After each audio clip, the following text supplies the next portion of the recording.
नमस्कार। बड़ी खबर में आपके साथ मैं हूं रीना गौरव। आज की बड़ी खबरों में सबसे पहले बात पंजाब कांग्रेस की आज होने वाली बैठक की। आज चंडीगढ़ में पंजाब कांग्रेस की अहम बैठक होने जा रही है। इस बैठक में कांग्रेस की प्रचार मुहिम और पंजाब के ताजा हालात पर चर्चा होगी। कांग्रेस की बैठक में प्रभारी आशा कुमारी और कैप्टन अमरिंदर सिंह भी शामिल होंगे। साथ ही अगले साल प्रस्तावित विधानसभा चुनाव को लेकर भी पार्टी के नेता मंथन करेंगे।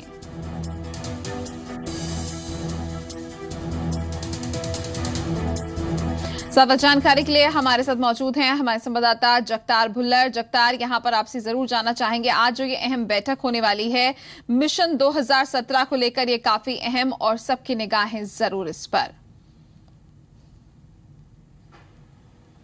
बिल्कुल रीना, जिस हिसाब से कांग्रेस पार्टी की तरफ से 117 हलकों में पहले एक रैली की गई थी, उसी को चलते अभी कांग्रेस पार्टी की तरफ से कह सकते हैं कि दूसरा सियासी अभियान शुरू किया जा रहा है, जिसका कांग्रेस पार्टी की तरफ से नारा दिया गया है, घर घर कांग्रेस हर घर कांग्रेस। तो उसके चलते आज कांग्रेस पार्टी की तरफ से एक बड़ी मीटिंग बुलाई गई है, जिसमें कांग्रेस का संकल्प है और उनका लक्ष्य है कि कम से कम जो पंजाब के 20 लाख फैमिलीज है उनके साथ संपर्क किया जाए। हर घर कांग्रेस जाएगी और ब्लॉक लेवल से सतर पर, ग्राम सतर पर और जिला सतर पर कांग्रेस पार्टी से बताया जा रहा है कोई 1500 के करीब छोटी और बड़ी रैली का आयोजन किया जाएगा। और इसके चलते ही आज पार्टी की तरफ से एक मीटिंग बुलाई गई है। और इसके अलावा ये भी हो सकता है कि जो पंजाब में सियासी ताज़ा हालात और जो घटना गर्म हो रहे उसके चलते भी कांग्रेस पार्टी निश्चित तौर पर चर्चा करेगी। और साथ के साथ जैसे विधानसभा में कांग्रेस पार्टी की तरफ से विपक्ष की भूमिका निभाई गई है, उसको चलते ही कैप्टन अमरिंदर सिंह पहले ही पूरी विपक्ष को कह सकते हैं कि शुभकामना दे चुके कि पहली दफा विपक्ष ने सत्ता पर पक्ष को विधानसभा के भीतर हराया। तो इसके अलावा कैप्टन अमरिंदर सिंह यूथ को काफी उनकी तरफ ध्यान दे रहे हैं। आज भी वो कई विद्यार्थियों के साथ और नौजवानों के साथ 2 बजे के करीब सीधा बातचीत करेंगे। और कैप्टन चाहते हैं कि पंजाब का जो यूथ, जिनकी अभी महज उम्र जो जहाँ कह सकते अभी जो वोटर बने जिनकी उम्र 18 और 19 वर्ष है, उनके साथ वो सीधा संपर्क करना चाहते हैं। इसलिए उनकी लगातार कोशिशें जारी है, चाहे वो स्काइप के जरिए काम करे, चाहे कॉफ़ी विद कैप्टन के जरिए नौजवानों के साथ सीधी बातचीत करें। तो आज भी 2 बजे कांग्रेस भवन में वो विद्यार्थियों और नौजवानों के साथ अपना पक्ष भी रखेंगे और आगे जाके कांग्रेस पार्टी क्या करेगी जब उनकी सरकार बनेगी, और उसके साथ पंजाब के जो फ्यूचर है, जब पंजाब की जवानी, उसको कैसे आगे ले जाया जा सकता है, इस पे विद्यार्थियों के साथ और नौजवानों के साथ वो अपनी बातचीत और अपना पक्ष रखेंगे। जी, साथ ही जगतार, क्या ये भी माना जाए कि आज जो ये बैठक होने वाली है जिस पर चुनावों को लेकर तो मंथन होगा ही होगा, इसके साथ जो मैराथन धरना दिया गया था विधानसभा के अंदर और जिस तरीके से कहा गया कि चर्चा का मौका नहीं मिला और उसके बाद ये बात कही गई कि ये लगातार जारी रहेगा, आप सड़कों पर उतरेंगे, और उसको लेकर आज का दिन कहा गया था जब तमाम पार्टी के नेता मिलेंगे और ये निर्णय लिया जाएगा कि अगला कदम इसको लेकर अब क्या होगा।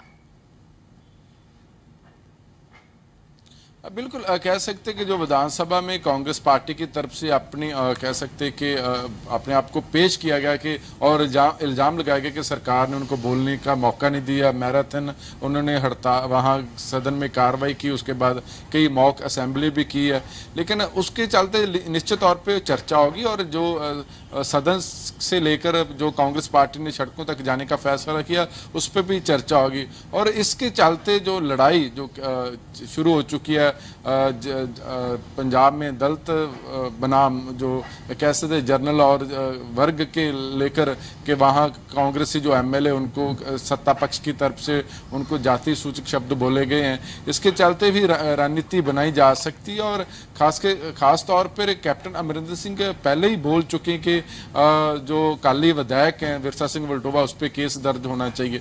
तो इसको चलते ये भी कह सकते कि रणनीति बनाई जा सकती है, क्योंकि पंजाब में 32% करीब कैसे पंजाब में दलित वोट बैंक है, तो उसको अगर आपने अपनी पक्ष खींचना है तो ऐसी आपकी सियासत भी कांग्रेस पार्टी करने से पीछे नहीं हटेगी। तो इसमें भी जो कह सकते हैं रणनीति या चर्चा होनी निश्चित है। जी जगतार, आप अपनी नजर बनाए रखिएगा इस बैठक पर। फिलहाल इस जानकारी के लिए आपका बहुत बहुत शुक्रिया। चलिए बढ़ते हैं आगे। बड़ी खबर में अगली अहम खबर की बात करते हैं, यानी कि पंजाब परिवर्तन यात्रा की। आज अमृतसर और खडूर साहिब में होगा सुच्चा सिंह छोटेपुर की पंजाब परिवर्तन यात्रा का पड़ाव। कार्यकर्ताओं से वो मुलाकात करेंगे और साथ ही छोटेपुर का जो बयान सामने आया है जिसमें उन्होंने ये कहा है कि 16 सितंबर के बाद वो अपनी अगली रणनीति का खुलासा करेंगे। अब इस पर सबकी निगाहें टिकी हुई हैं कि आखिरकार अगला कदम क्या होगा सुच्चा सिंह छोटेपुर का। पंजाब परिवर्तन यात्रा शुरू करने से पहले भी जिस तरीके से उन्होंने कहा था कि एक बार जब यात्रा खत्म हो जाएगी उसके बाद ही अगली रणनीति का ऐलान होगा, और अब उन्होंने तारीख दी है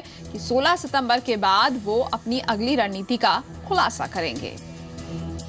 तो आपको बता दें कि आम आदमी पार्टी की पंजाब इकाई के पूर्व संयोजक सुच्चा सिंह छोटेपुर आज गुरुनगरी, अमृतसर और खडूर साहिब के दौरे पर हैं, जहां वो अपने कार्यकर्ताओं से मुलाकात करेंगे। इससे पहले दरअसल कल उन्होंने अपनी पंजाब परिवर्तन यात्रा के तहत लुधियाना और होशियारपुर में कार्यकर्ताओं से मुलाकात की।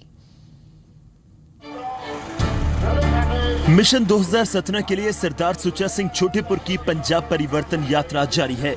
बुधवार को छोटेपुर की परिवर्तन यात्रा लुधियाना पहुंची, जहां छोटेपुर ने अपने समर्थकों से अगली रणनीति पर मंथन किया।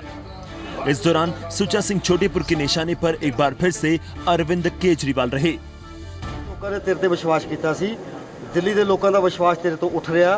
17-18 बंदे तेरे ते केस बने हुए आ। दिल्ली वाल कंसनट्रेट कर, फसियां छड़ के उड़दियां ना फड़। ना गोवा तेरे काबू होना, ना पंजाब तेरे काबू होना। पंजाब पंजाबियों का ये बारे की करना सानू चंगी तरह पता।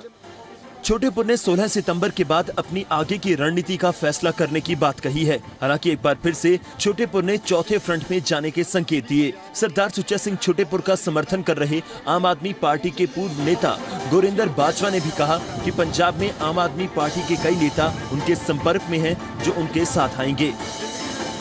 ईमानदार लोग, मैं उन्होंने को हुक्म लैन जा रहा। ये सारा जो यात्रा परिवर्तन यात्रा शुरू की सी, जो मैनू उन्हों का हुक्म मिलेगा वो 16 तरीक तो बाद तुहानूं मैं कन्वे कर देंगा।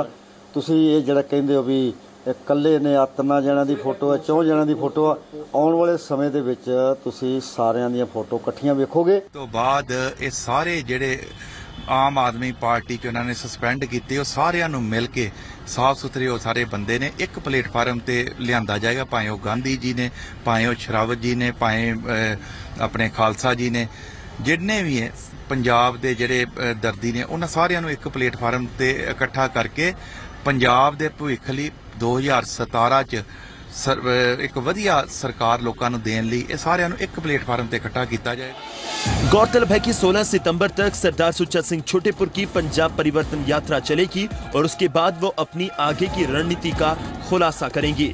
जालंधर से राजीव वाधवा के साथ राजन गोसाई, जी मीडिया, अमृतसर। पंजाब विधानसभा के मानसून सत्र के आखिरी दिन कैग ने अपनी रिपोर्ट विधानसभा में पेश की। इस रिपोर्ट में सरकारी और गैर सरकारी 6 विभाग की समीक्षा की गई। रिपोर्ट के मुताबिक केंद्र सरकार से मिलने वाली ग्रांट को पंजाब सरकार पूरी तरह से इस्तेमाल नहीं कर सकी। इसके अलावा एक बड़ी बात यह भी सामने आई है कि पंजाब के 6 कॉलेजों में 6 ग्रेजुएट प्रोफेसर पोस्ट ग्रेजुएट्स को पढ़ा रहे हैं। अकाउंटेंट जनरल पंजाब ने अपनी रिपोर्ट विधानसभा में पेश की, जो कि विधानसभा की अकाउंट्स कमेटी को सौंपी गई। ऑडिट टीम ने इस रिपोर्ट में सरकारी विभागों में आने वाले 6 सरकारी और गैर सरकारी विभागों की रिपोर्ट तैयार की है, जिसमें कई महत्वपूर्ण तथ्य पेश किए गए। ऑडिट रिपोर्ट में बताया गया कि पंजाब के कई सहायता प्राप्त स्कूलों में मिड डे मील नहीं मिल रही और करीब 54,000 बच्चों को मिड डे मील की सुविधा नहीं मिल रही। रिपोर्ट में ये तथ्य उजागर किए गए कि कई कॉलेजों में यूजीसी के नियमों का उल्लंघन किया जा रहा है। ऑडिट टीम का कहना है कि 81 कॉलेजों में से 6 कॉलेज ऐसे हैं जहां पर ग्रेजुएट अध्यापक पोस्ट ग्रेजुएट कक्षाओं की क्लास ले रहे हैं, जबकि कई कॉलेज ऐसे हैं जहां ऑडिट टीम को अंदर ही नहीं जाने दिया गया। उसमें हमने देखा कि 6 प्राइवेट कॉलेजेस ऐसे हैं जहां पे ग्रेजुएट जो खुद ग्रेजुएट्स हैं वो टीच कर रहे हैं पोस्ट ग्रेजुएट क्लासेस। हमने पीसी जो प्राइवेट कॉलेजेस थे वो हमने 81 सेलेक्ट किए थे। हमारा सैंपल साइज 81 का था, लेकिन 81 में भी हम सब में जा नहीं सके। जैसे हमने आपको बोला, प्राइवेट कॉलेजेस ने बहुत सारे कॉलेजेस ऐसे थे जहां पे उन्होंने हमारी टीम को आने नहीं दिया। रिपोर्ट के मुताबिक पंजाब सरकार केंद्र की तरफ से मिलने वाली ग्रांट को पूरी तरह से इस्तेमाल करने में नाकाम रही। रिपोर्ट में ये भी बताया गया कि पंजाब सरकार केंद्र से मिलने वाली ग्रांट का यूटिलाइजेशन सर्टिफिकेट जारी करने में फेल रही है, जिसकी वजह से पंजाब सरकार को केंद्र से मिलने वाली पूरी ग्रांट नहीं मिल पाई। पंजाब सरकार को जितना पैसा मिलना चाहिए था उतना नहीं मिला। वो इसीलिए नहीं मिला कि वो 719 करोड़ है जो पंजाब सरकार को नहीं मिला, वो इसीलिए नहीं मिला, गवर्नमेंट ऑफ इंडिया ने कम रिलीज़ किया क्योंकि उस अमाउंट का ये यूटिलाइजेशन सर्टिफिकेट नहीं दे सके, मतलब उतना पैसा ये खर्च नहीं कर सके, तो वो यूसीज नहीं दे सके, इसलिए भारत सरकार ने आगे इनको पैसा रिलीज किया। इसके अलावा रिपोर्ट में पंजाब में बन रहे पुलों और सड़कों का भी लेखा जोखा दिया गया। रिपोर्ट के मुताबिक पंजाब सरकार पुल और सड़कों के काम की लगातार निगरानी करने में नाकाम रही है, जिसकी वजह से इन कामों में देरी हुई और क्वालिटी में कमी पाई गई। ऑडिट रिपोर्ट में सरकारी विभागों की कई खामियों को उजागर किया गया। जगतार भुल्लर, जी मीडिया, चंडीगढ़। आरोप प्रत्यारोप, सियासी गहमा गहमी, धरना प्रदर्शन और तूतू मैमे के बीच आखिरकार पंजाब विधानसभा का मॉनसून सत्र खत्म हो गया। लेकिन सत्र के आखिरी दिन जो सियासी ड्रामा देखने को मिला वो बेहद ही दिलचस्प था। सदन के अंदर कांग्रेसी विधायक त्रिलोचन सिंह ने जैसे ही जूता उछाला तो शिरोमणि अकाली दल ने उस जूते को हाथ में पकड़कर कांग्रेस पर सियासी वार शुरू कर दिया। 14वीं विधानसभा के आखिरी सत्र में पक्ष और विपक्ष के बीच खुलकर सियासी दांवपेच खेल चला। अविश्वास प्रस्ताव को लेकर 2 दिन तक खींचतान के बाद आखिरी दिन कांग्रेस विधायक त्रिलोचन की ओर से विधानसभा में जूता उछाला गया, जो विक्रम सिंह मजीठिया की तरफ गिरा। हालांकि त्रिलोचन सिंह के मुताबिक उन्होंने विरसा सिंह वल्टोहा पर जूता फेंका था। इस घटनाक्रम के बाद आरोप प्रत्यारोप का दौर शुरू हो गया। मैंने तो 1 मिनट में पकड़ लिया कि किसने जूता फेंका। अब जूता किस पे फेंका था ये तो मेरे को नहीं पता लगा, मगर आके उधर गिरा हमारी तरफ। Congress party is fast losing ground. I guess this is the kind of desperation that we will see from them in the coming days also. मेरे को और मेरी बरादरी को गाली निकालेगा, वो तो एक जूते की बात कर रहे हैं और लोग सारा पंजाब आपने मजीठिया के ऊपर फेंका? नहीं, मैंने तो विरसा सिंह बल्टोहे के ऊपर फेंका था। पता नहीं उसका टारगेट कैसे चलेगा, मुझे मालूम। घटिया हरकत की है कि ट्रेजरी बेंचेज की तरफ जो जूता फेंका है तो इनकी मानसिकता मालूम पड़ती है कि ये डिप्रेशन में है। मुख्यमंत्री प्रकाश सिंह बादल ने कांग्रेस के रवैये पर सवाल उठाए हैं, जबकि विपक्षी दल ने सरकार पर विपक्ष की आवाज को दबाने के आरोप लगाए हैं। ये बहुत अफसोसनाक है। मेरा ख्याल है हिंदुस्तान की पार्लीमेंटरी हिस्ट्री विच इन्ना अपोजिशन का रोल माड़ा कदे नहीं देखा, सारे देश नहीं देखा जिन्हों ने किया। जूता फेंका गया और इनके खिलाफ कार्रवाई होनी चाहिए, होगी। ऑनेस्टली और सिंसीयरली काम करते। अज तक इहदी कोई इदां दी कंप्लेंट नहीं जे इहनूं प्रोवोक किया गया। और मैं एक गल कहना चाहता कि दलित वर्ग नूं जिहड़ा गाल कड्ढेगा वो एक जुत्ती नहीं, असीं 100 मारांगे।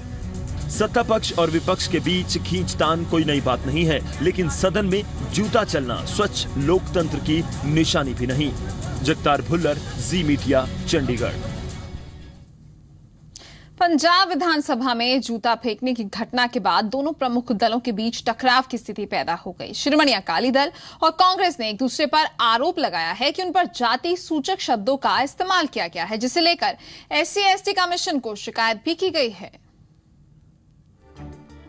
विधानसभा के अंदर अकाली दल और कांग्रेस के बीच हुई जूता फेंकने की सियासत अब SC/ST कमीशन के पास पहुंच गई है। अकाली दल और कांग्रेस दोनों ने एक दूसरे के खिलाफ जाति सूचक शब्द इस्तेमाल करने की शिकायत दर्ज करवाई है। कांग्रेस की तरफ से विधायक त्रिलोचन सिंह ने लिखित शिकायत SC कमीशन के उप चेयरमैन डॉक्टर राजकुमार वेरका को सौंपी है। उधर अकाली दल के विधायक विरसा सिंह वल्टोहा ने भी कमीशन को शिकायत दर्ज करवाई है और कहा कि उन्होंने ऐसा कोई भी शब्द नहीं इस्तेमाल किया जो किसी की भावनाओं को ठेस पहुंचाता हो। और जितों तक मेरे ते दोष लाया, मैनूं दुख है कि मैं गुरु गोबिंद सिंह जी का सिख है, अमरधारी है। जात पात च मैं विश्वास नहीं रखता और हरेक धर्म, हरेक जात, हरेक गोत का मैं सम्मान करने वाला व्यक्ति हूं। सब तो वड्डा तो मैनूं इस गल का दुख है कि अज कांग्रेस पार्टी इन्नी कमजोर हो गई पंजाब च कि अज उन्होंने ये जिहड़ी आ इहो जी गंदी राजनीति खेडनी पै रही।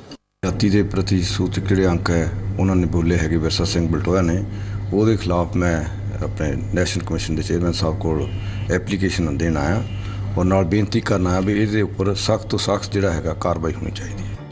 उधर SC/ST कमीशन के मुताबिक उनको अकाली दल और कांग्रेस की तरफ से शिकायत मिल गई है। जल्दी ही इसकी जांच वह किसी सीनियर अधिकारी को सौंपेंगे। कंप्लेंट के उपर कानूनी पहलुओं के उपर मैं विचार कर रहा और ये विचार करने तो बाद जड़ी भी कानूनी कार्रवाई बनती होएगी उसकी इन्वेस्टिगेशन भी होएगी। इनके उपर DGP या ADGP के हेड हेठ कमेटी का गठन किया जा सकता।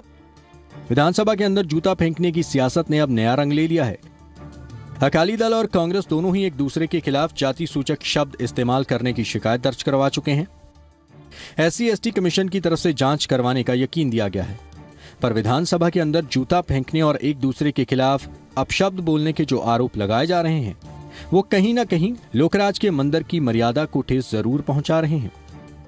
पुनीत परिंजा के साथ जगतार बुल्लर, जी मीडिया, चंडीगढ़। बढ़ते हैं आगे और बात करते हैं नवजोत सिंह सिद्धू की। तो आखिरकार नवजोत सिंह सिद्धू ने बीजेपी से नाता तोड़ ही लिया। पहले राज्यसभा से इस्तीफा दिया और अब बीजेपी को भी टाटा बाय बाय बोल दिया है। सियासी हलकों में हलचल और अटकलों का बाजार लंबे समय तक गर्म रखने वाले पूर्व क्रिकेटर बीजेपी के सदस्य नहीं रहे। नवजोत सिंह सिद्धू ने बीजेपी आला कमान को इस्तीफा भेज दिया है। उनकी पत्नी नवजोत कौर सिद्धू ने इसकी पुष्टि की है। हालांकि जब मीडिया ने पूछा कि आप कब इस्तीफा देंगी, तो नवजोत कौर सिद्धू ने अपने हलके में विकास कार्यों को पूरा करने का हवाला दिया। उन्होंने अपनी रेजिग्नेशन बीजेपी से भेज दी है। इश्यूज वर रेज्ड कि वो तो अभी बीजेपी के मेंबर है और वो फ्रंट की बात कर रहे हैं। So to clarify that it was very very important that he resigns from the primary membership of BJP. देखो, मैंने पहले बताया मैं अपने हल के लिए काम करती हूँ, मेरे अभी काम चल रहे हैं, मैं कामों में इंटरेस्ट रखती हूँ। BJP is not leaving their alliance with Akali Dal and are carrying on with them. I can't carry on with BJP.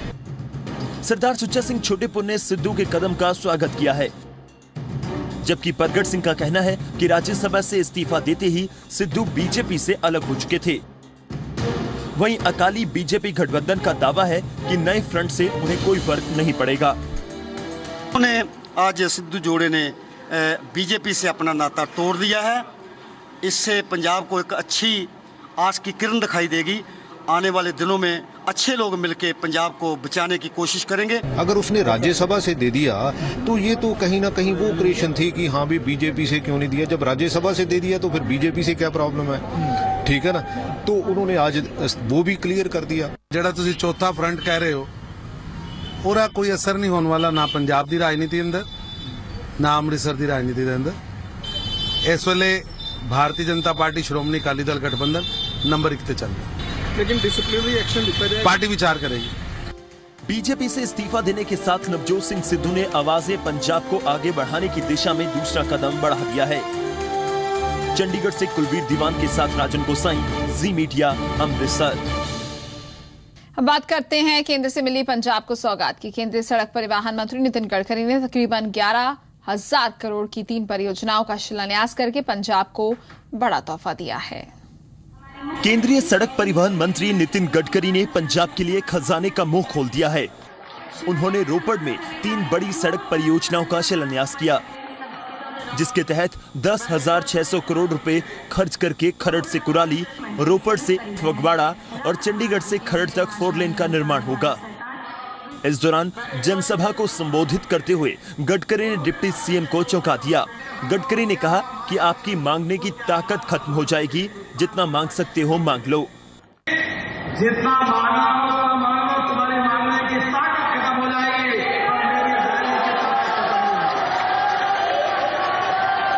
मैं जादूगर हूँ और ऐसा जादूगर हूँ कि मुंबई में टाटा से लेकर अंबानी तक मैं 5 करोड़ रुपए सरकार से लिए थे। 4,000 करोड़ मैंने पब्लिक से खर्चा किए और 10,000 करोड़ के काम 2096-97 में किए, पैसे वापस कर दिए। जबकि डिप्टी सीएम सुखबीर सिंह बादल ने दावा किया कि पंजाब में विकास केवल और केवल सीएम बादल की देन है।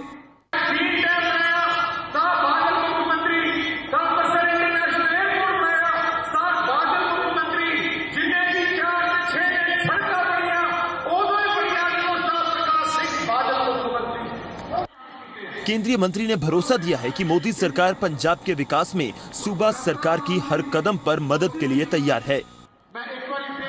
विजय कपूर, जी मीडिया, रोपड़। बीजेपी के राष्ट्रीय सह महामंत्री शिव प्रकाश का आज से 3 दिवसीय हरियाणा दौरा शुरू हो रहा है। इस दौरान वो पार्टी के विधायकों, मंत्रियों और सांसदों से मुलाकात करेंगे और सरकार और संगठन के कामकाज का फीडबैक लेंगे। तो आपको बता दें कि बीजेपी के राष्ट्रीय सह महामंत्री हैं शिव प्रकाश, जो कि आज से 3 दिवसीय हरियाणा दौरा शुरू करने वाले हैं और इस दौरान वो पार्टी के तमाम विधायकों, मंत्रियों और सांसदों से मुलाकात करेंगे और सरकार और संगठन के कामकाज का फीडबैक लिया जाएगा। ये कहा जा रहा है कि प्रदेश में जो अफसरशाही है वो कहीं ना कहीं थोड़ी हावी हो रही है, जिसे जो लोग हैं वो जरूर परेशान हो रहे हैं। इस समस्या का भी हल निकालने की कोशिश की जाएगी। साथ ही जो प्रदेश में काम हो रहा है उसको लेकर भी मंथन किया जाएगा और आगे के लिए क्या कुछ रोड मैप होना चाहिए उस पर भी चर्चा होगी। तो साफ है कि 3 दिवसीय हरियाणा दौरा जो है वो आज से शुरू हो रहा है बीजेपी के राष्ट्रीय सह महामंत्री शिव प्रकाश का, और इस दौरान वो पार्टी के तमाम नेताओं से मुलाकात करेंगे, विधायकों, मंत्रियों, सांसदों से मुलाकात होगी प्रदेश के, और इस बैठक में सरकार और साथ ही साथ संगठन के कामकाज का फीडबैक लिया जाएगा। ज्यादा जानकारी के लिए इस वक्त हमारे साथ मौजूद हैं हमारे संवाददाता ललित। यहां पर सबसे पहले लेटेस्ट अपडेट जानना चाहेंगे, क्या राष्ट्रीय सह महामंत्री शिव प्रकाश पहुंच चुके हैं? रीना, आपको बता दें कि जो भाजपा के राष्ट्रीय सह संगठन महामंत्री है शिव प्रकाश, वो कल शाम के ही यहाँ पर पहुंचे हुए और 11:30 बजे है जो मीटिंग है वो शुरू हो जाएगी। जो मंत्रियों को आना है वो शुरू हो चुका है। आपको बता दें कि लगातार पिछले 6 से 7 बार पिछले 2 वर्षों में जो फीडबैक है वो लिया गया है। आपको बता दें कि अभी जो फीडबैक है वो पहले विधायकों से लिया जाएगा और तकरीबन 2 बजे जो फीडबैक है वो कैबिनेट मिनिस्टरों से लिया जाएगा। उसके बाद शाम को 4 बजे जो फीडबैक है वो सांसदों से लिया जाएगा। उसके बाद बीजेपी की कोर मीटिंग की बैठक होगी। उसके अलावा आपको बता दें कि इस बार हिसार में 4 और 5 अक्टूबर को जो प्रदेश कार्यकारिणी है उसकी बैठक की जाएगी। तो कहीं ना कहीं अगर हम आपको बता दें कि लगातार जिससे पिछले 2 सालों में 6 से 7 बार फीडबैक लिया गया है। जो प्रदेश के जो मंत्री है या फिर हम बात करें जो कार्यकर्ता हैं, क्योंकि जो ब्यूरोक्रेसी है काफ़ी ज़्यादा हावी हो रही है, उसी को लेकर मंथन भी किया जा सकता है और अपना फीडबैक दे सकते हैं। लेकिन जो प्रदेश के जो मंत्री है उनका साफ तौर पर यही कहना है कि किसी भी तरह का कोई भी नेगेटिव फीडबैक ना जाए राष्ट्रीय इकाई को। तो इसको लेकर भी काफी ज्यादा नजरें बनी रहेगी इस पूरी मीटिंग को लेकर। जी, यहाँ पर ललित ये समझना अहम हो जाता है कि कोई भी नेगेटिव फीडबैक ना जाए, तो यानी कि कहीं ना कहीं पहले ही जो है सुनिश्चित किया जा रहा है कि जो कुछ थोड़ी बहुत समस्याएं हैं या कुछ नेगेटिव पॉइंट्स हैं वो सामने ना रखे जाएं। रीना, सबसे पहले मैं आपको बता दूं कि लगातार पिछले 2 वर्षों से भाजपा की हरियाणा में पहली बार सरकार बनी है। उसके बाद से जो अफसरशाही है काफ़ी ज़्यादा हावी रही है मिनिस्टर्स के ऊपर। और अगर हम आपको बताएं कि कल भी जो हरियाणा के जो पार्षद है उन्होंने जो प्रभारी है अनिल जैन से बात की और अपनी शिकायत लेकर वहाँ पर गए। उनका साफ तौर पर यही कहना है कि अफसरशाही इतनी ज़्यादा हावी हो गई है कि कोई भी जो ऑफिसर है उनकी बात को सुनता नहीं है। कोई समस्या लेकर उनके पास आता तो समस्या का समाधान नहीं हो पाता है। तो उसको लेकर काफी ज्यादा नाराजगी रही है और इससे पहले भी कई बार फीडबैक दिया जा चुका है। तो उसी को देखते हुए कहीं ना कहीं ये जो मीटिंग है काफी ज्यादा इंपॉर्टेंट है, क्योंकि 3 दिवसीय ये मीटिंग है जो चंडीगढ़ में होने जा रही है। नजर इसी बात पर रहेगी कि किसी भी तरह का कोई भी नेगेटिव फीडबैक ना जाए आरएसएस या फिर भाजपा की जो प्रमुख इकाई है उसको लेकर। तो कहीं ना कहीं इस बार उस पर भी नजरें बनी रहेगी। उसके अलावा अगर हम बात करें, जिस तरह से कल कृषि मंत्री ओपी धनखड़ ने कहा था कि ये एक साधारण सी मीटिंग है जहां पर जो पार्षद उन्होंने अपनी बातें रखी हैं, लेकिन साथ में आपको बताना जरूरी होगा कि कहीं ना कहीं लगातार पिछले 2 सालों में 6ठी से 7वीं बार ये मीटिंग हुई है और फीडबैक बार बार लिया जा रहा है। जी, बहुत बहुत शुक्रिया ललित आपका इस तमाम जानकारी के लिए। तो लगभग 11:30 बजे के करीब जो है, यानी कि कुछ ही चंद मिनटों बाद ये बैठक शुरू हो जाएगी। सबसे पहले विधायकों से फीडबैक लिया जाएगा। चलिए इसी के साथ बड़ी खबर में फिलहाल इतना ही। एक ब्रेक, खबरें जारी हैं।